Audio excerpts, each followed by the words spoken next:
It had been a while since I had played Resident Evil 4 or any Resident Evil game or any horror game for it's been a while. So I went and decided to play Resident Evil 4 to get back into this whole crazy survival horror situation that I used to love, but anxiety. So I stopped playing. And it was the right choice. Right off the bat, Resident Evil 4 feels different from any other Resident Evil that you would have played by then. All very, top down, uh Metroidvania-esque as how much you move or go back and forth because it's just a mansion and there was this fixed tank controls. The tank controls. I hate them. I never want to see them again. Capcom, don't ever do that again. Ever. But yeah, it was a very different game from those, and it shines because of that. It's definitely the chief reason why I loved this game so much. It changed so much for the Resident Evil series, and it inspires so much of the Resident Evil series today. And playing back through it definitely showed me that. You start out in a small village, like Resident Evil Village, and you can tell that this was a big turning point for the series because right off the bat, you run into your first enemy and you can aim, one, and then two, they can dodge. They move out of the way of your aim if you aim in a spot too long, and where you shoot them definitely matters here. The whole point of giving us the freedom to aim was to have us experiment on where to shoot your enemy and figure out what each enemy's weak point was. And that was a lot of fun. I forgot how much fun it was to figure out which body part to shoot from enemy to enemy and figuring out, okay, if I shoot this dude in the leg, then I can kick him in the face. Or if I shoot this thing in the eye, it's going to reel back a little bit. And while a lot of them are pretty straightforward because you know what to shoot and what's vulnerable, certain times in game they'll throw you a curveball where you're like, yeah, I'm supposed to shoot this dude's head off. Then you shoot his head off, and there will be another situation for you. And it having all those little things definitely made it a thinking man's survival horror game. Not to say that the other ones weren't. It was just in the midst of the action, you had a lot to more to think about and a lot more to manage. Your inventory is also in different shapes and sizes, so any gun that you would have had to fit into this space, and all the ammo that you had to fit into this space, and you had to work on managing that ammo in the middle of a fight, which was much different from managing your ammo because you had to run from a few fights in the original one.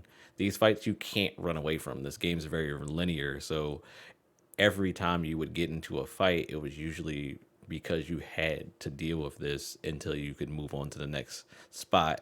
And each spot would have its own little set piece. Maybe not even a boss, but just a large mob. And the large mob is the boss in itself. And figuring out how to manage this entire mob as one action hero, pretty much, is what Leon was. It was a lot of fun to be the action hero and figure out person to person. All right, how do I take them down? All right, they're down. Now, who do I deal with next? And they had little spots where you could hide for a minute. You could close a door and then push something in front of the door to have a barricade. But then you would also have to barricade the windows because they were smart enough to come through the windows or put up ladders and come upstairs. There's so much going on in this game compared to the other Resident Evil games before that it just blows you away. And it still blows me away today how much they crammed into this new game, this one new game they had just started up on this new idea of what they wanted of Resident Evil. And it does a lot of things very, very well. One of the things it does very well is enemy variety. The enemy variety in this game is very good. There's a lot to be thrown at you. Even the easy enemies early on, pretty formidable if you don't know what you're doing because they come in large numbers. And even when you get caught in the big numbers, it seems formidable at first until you start running into singular enemies that are a lot worse than that big group you fought before. You kind of just miss the groups for a minute. You start to have to get into these fights where you got to figure out where's the weak point on this enemy and how do I kill this in the fastest way possible without using up all my ammo and putting myself in a bad position later. And everything becomes a puzzle. Everything in this game becomes a puzzle whenever you're in an action situation because you have to manage your ammo, you've got to manage what weapons you're using because you don't know if you're going to have a group later. So you don't want to use your shotgun like that because you want to deal with them in a group, and that's easier for you to manage the large group. So it just keeps on throwing these puzzles on puzzles at you from enemy to enemy, which is a lot of fun. And I didn't appreciate that until I started playing this later on in life. That isn't to say that there aren't any bad parts of this game. I still think that, I mean, it's just Resident Evil cheesy, which isn't terribly cheesy, but like it's still cheesy.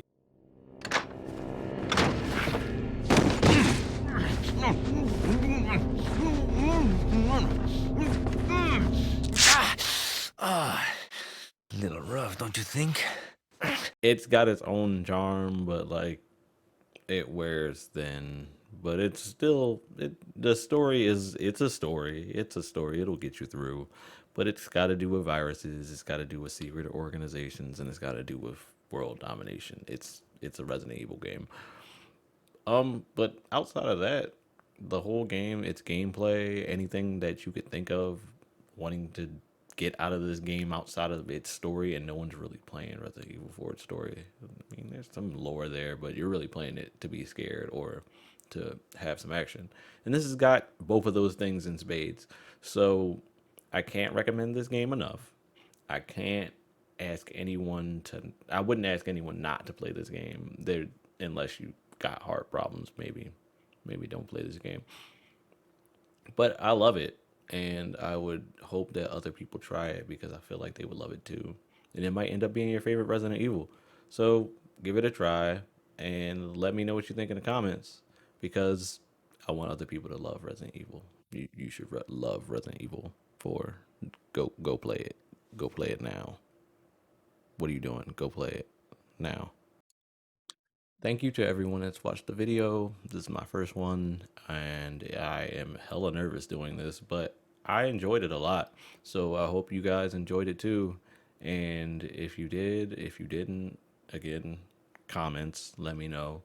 And if you really, really did, like and subscribe because there'll be more of me. You know, I don't know if you like me or not.